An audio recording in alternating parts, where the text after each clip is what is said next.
Sports Journalists Association of Mumbai. I'd like to welcome all of you here for this wonderful Monday morning. I know we've had a tough Sunday for quite a few of you out here. We're going to talk about that in just about 10 seconds on that subject. But the SGM is very fortunate to have an August gathering from a panelist of 9 out here, from whom we're going to learn something which will be very, very fascinating for all of us present here, and which we would share with our friends, people in the industry, people who participate in various events. And the only word which comes to mind today is endurance in sports. That's the topic for the day. Well, we all know that India, of course, is at a tip point which endurance sports once considered niche and now shifting into a cultural movement.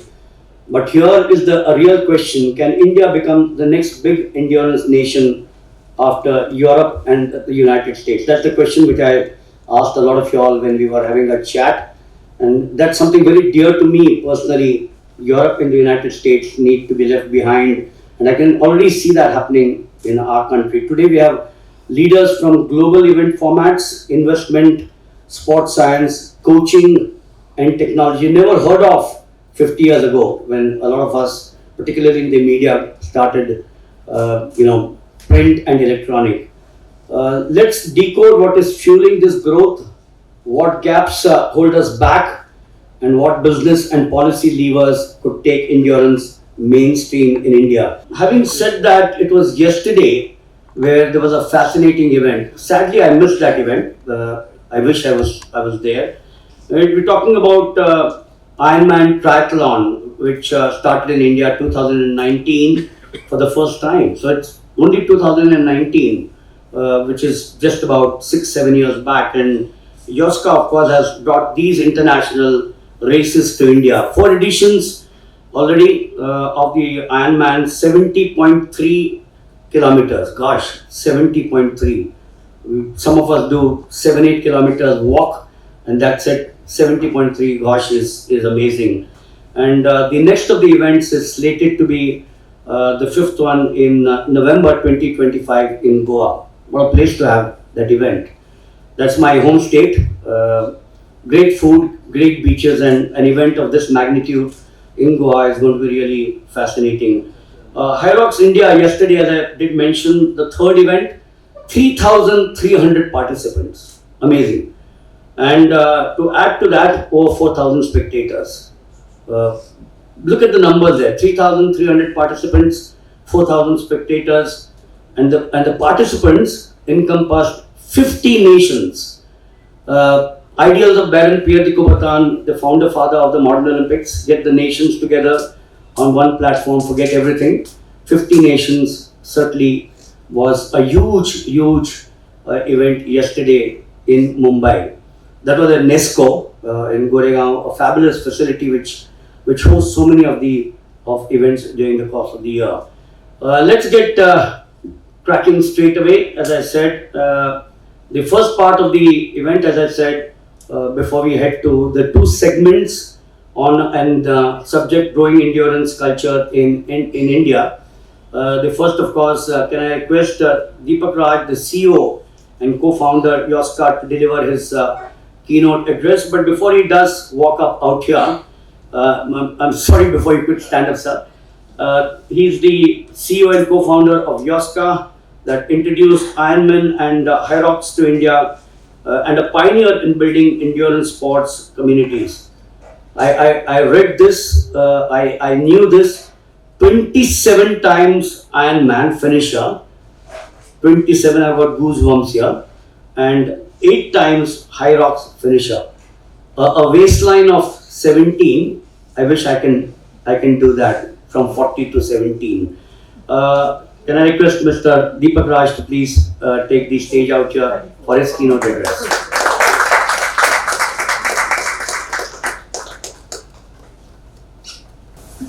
Thank you. Thanks for the kind words. Good morning, everyone. The press and a lot of the guests and some of them whom I know from a long time, and thank you for taking time on this time to come over. As you were saying, yesterday we were at High Rocks Mumbai. I participated too, and some of my team is here. Most of the team is recuperating from putting up a very large event. I think I think until 4 or 5 in the morning, some of my team were there trying to wind up things. So when he says about endurance, I think there is endurance of different nature. It's about the passion to work in an area. It's as an athlete and to grow businesses like some of the other people in the room are. So as he said, we are 3,300 people and 50 countries. So it showed us that it's truly growing, and India is able to host races. So I know here we are talking about how India and Indians are participating and how the participative sport is emerging. But at the same time, India is also ready and already hosting world-class events.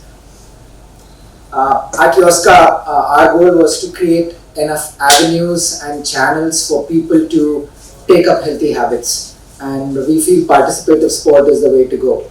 I still remember Dilip mentioning to me very clearly, the first step when people, sometimes the first step towards health and fitness is taking up a sport, right? And that I remember clearly stuck with me. And looking back, now I sort of connect the dots to say I used to play a bit of basketball, and that's where it was. People play cricket.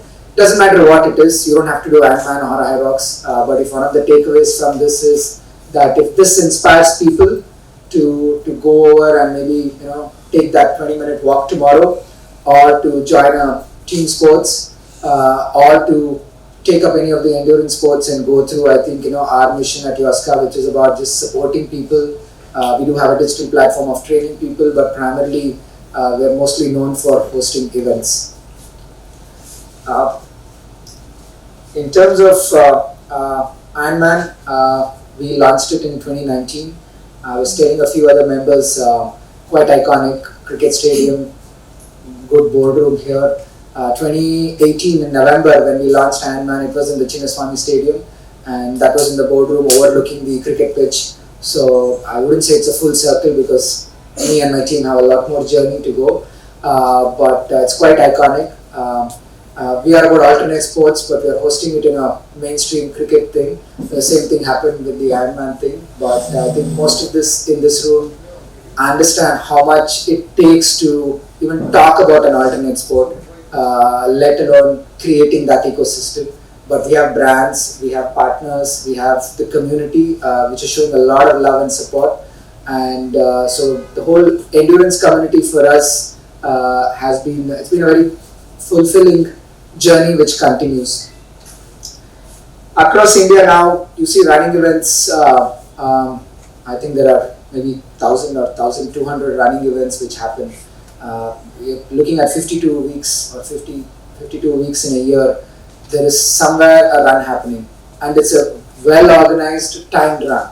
It's no longer like 10 or 15 years ago when it's just a fun run. There are still fun runs, nothing wrong in that, but nowadays you will actually see a organized run, t-shirts, medals, timing, people wanting to talk about it.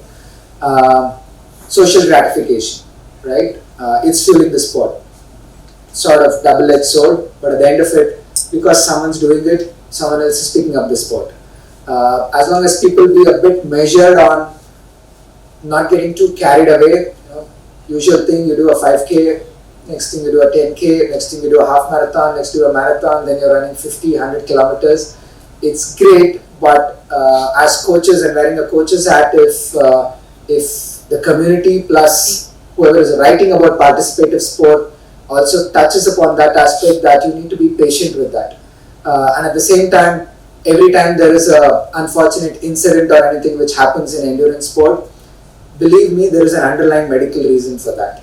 I'm not here trying to defend that. I'm just trying to state that there are incidents. People are pushing their boundaries, but 9 out of 10 times or even 10 out of 10 times, there is usually some medical reason. But obviously, I can only request here as part of representing the endurance sports to say, get down to the bottom of it and write what is relevant, as opposed to making it somebody was so much into fitness and whatever happened there.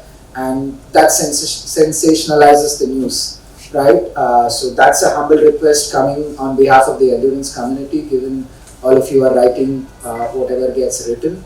But at the same time, the community is working really hard to inspire the people. So we will definitely extend the support from all of you. Why endurance, right? So I think endurance is about consistency, discipline, and what we also feel is if whatever you do, whether it's team sport or whatever you do, that carries over to a professional side or what you do, how you lead your life. I don't think we can be very organized in one and be very disorganized or different in the other. So I've seen personally at my end when I took up running and other things, it sort of helped me on the other side. So that's something I'm sure every runner, every triathlete, or anybody who's done any team sports, doesn't have to be endurance, that carries over. That's something which I take that. On the business side, it's a lot of there's a business of sport is growing.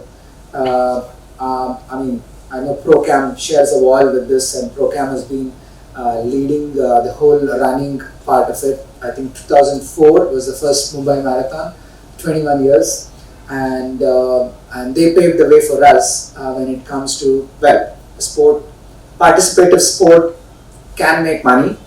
We can work with brands, and it can inspire the community and bring the city together, right? So every year when Mumbai Marathon happens, again, you know what takes place out there. So that is what we as promoters of endurance sports are taking. Taking this Ironman and High Rocks as a start. We want to bring a lot of sports into the country, and so are others. I might just be one person standing here. There are 100 other promoters who are actually fueling and growing the endurance sports. We have the population, we have the aspiration. I think we now also have platforms, technology, and things, right? So it's at an inflection point, and at the same time, we are also trying to make sure how do we bring scale and how do we make it more inclusive. Inclusive is just not about the women part, which we will also speak, which is important, but at the same time, different age groups, tier 1, tier 2, tier 3 cities. Yesterday we had 200 cities represented. I know we spoke about 50 countries, but just let's look at India. We have about 200 countries come over and participate in our event yesterday. There were people who had, cities which I had never heard of. They came in and said, "Hey, thanks for bringing the sport to India," right? That creates, and that makes the team which has worked today until 4 or 5 a.m. today morning, and so will they in quite a few events. That makes our day, right? That's what we put the sport up for. And once again, we thank a lot of love and support which we're getting from the community. In terms of panels today, I think looking at that, I think we'll get a diverse set of people who will primarily give you different perspectives. I let him do the introductions, but primarily we have business leaders, we have people, investors who are looking at societal impact, we have brands, we have athletes, we have celebrity personalities who will help us get through. So once again, thanks for the opportunity. Thank you for hosting us and facilitating this panel. And thank you for all the writers and the others who have taken time to come over here. Appreciate the effort and all the love and support we're getting to keep fueling this across India. Thank you, everyone.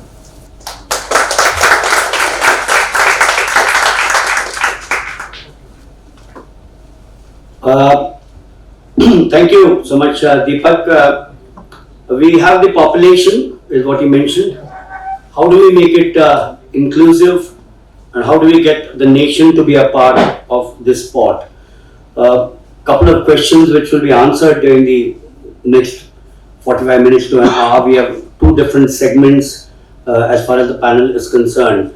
We'd also like to tell Mr. Deepak and the entire team, I did start off by saying that the Sports Journalists Association of Mumbai, the president, the secretary, Vishwanath, Clayton, and the entire team has always got a platform available to various sports. This hall has been actually the place where the bar has been raised, the standards have been set. It's not only a sport.